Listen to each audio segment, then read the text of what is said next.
Greater Warangal corporation target గా Congress party game plan మొదలుపెట్టింది. BRS మాజీ ఎమ్మెల్యేపై ఉన్న తీవ్ర ఆగ్రహంతో ఉన్న పలువురు వరంగల్ కార్పొరేటర్లను కాంగ్రెస్ లో చేర్చుకుని మేయర్, డిప్యూటీ మేయర్ పదవులను హస్తగతం చేసుకోవాలని ఆ పార్టీ అగ్రనేతలు పావులు కదుపుతున్నారు. దీనికోసం ఇప్పటికే పలువురు కార్పొరేటర్లతో మంతనాలు పూర్తయ్యాయి. గతంలో మేయర్ అభ్యర్థిగా పోటీ చేసి మొన్నటి ఎన్నికల్లో వరంగల్ ఈస్ట్ నుంచి కొండా సురేఖ గెలుపులో కీలక పాత్ర పోషించిన ఓ బీసీ నాయకుడిని మేయర్ చేయడమే లక్ష్యంగా కాంగ్రెస్ పెద్దలు పనిచేస్తున్నారు. ఎమ్మెల్యేకు దగ్గరైన ఓ దళిత కార్పొరేటర్ని డిప్యూటీ మేయర్ చేయాలని కూడా కాంగ్రెస్ ప్లాన్.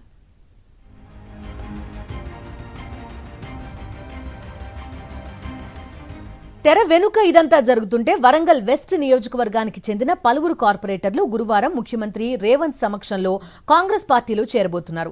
ఎమ్మెల్యే రాజేందర్ రెడ్డి ఈ చేరికల వ్యవహారాన్ని పరిశీలిస్తున్నారు. త్వరలో మరికొంతమంది కార్పొరేటర్లు కూడా కాంగ్రెస్ గూటికి చేరడం ఖాయమంటున్నారు ఆయన. వీరితో పాటు వర్ధన్నపేట నియోజకవర్గ పరిధిలోని విలీన గ్రామాలకు చెందిన 5 బీఆర్ఎస్ కార్పొరేటర్లు కూడా ఇదే బాటలో ఉన్నట్టు సమాచారం. ఇంకా వరంగల్ ఈస్ట్ నియోజకవర్గం నుంచి కూడా దాదాపు 8 మంది కార్పొరేటర్లు కాంగ్రెస్ లో చేరేందుకు ఆసక్తి చూపుతున్నారు. పార్టీ మారే వ్యవహారంపై కార్పొరేటర్లంతా మంత్రి సురేఖ, మాజీ ఎమ్మెల్సీ కొండా మురళితో ఇప్పటికే మాట్లాడారు.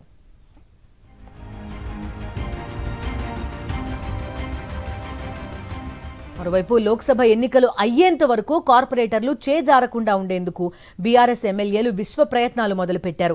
ఇప్పటికే పలువురు కార్పొరేటర్లు పార్టీని వదిలి వెళ్లిపోతున్నారన్న కీలక సమాచారంతో మిగతా వారు కూడా జారిపోకుండా ఉండేందుకు బీఆర్ఎస్ అగ్రనేతలు రంగంలోకి దిగారు. అయితే కాంగ్రెస్ పార్టీ కార్పొరేటర్లకు భారీగా ఆఫర్లు ఇవ్వడంతో పార్టీని వీడే కార్పొరేటర్ల నిర్ణయాన్ని మార్చాలన్న బీఆర్ఎస్ ప్రయత్నాలు విఫలమవుతున్నట్టు సమాచారం.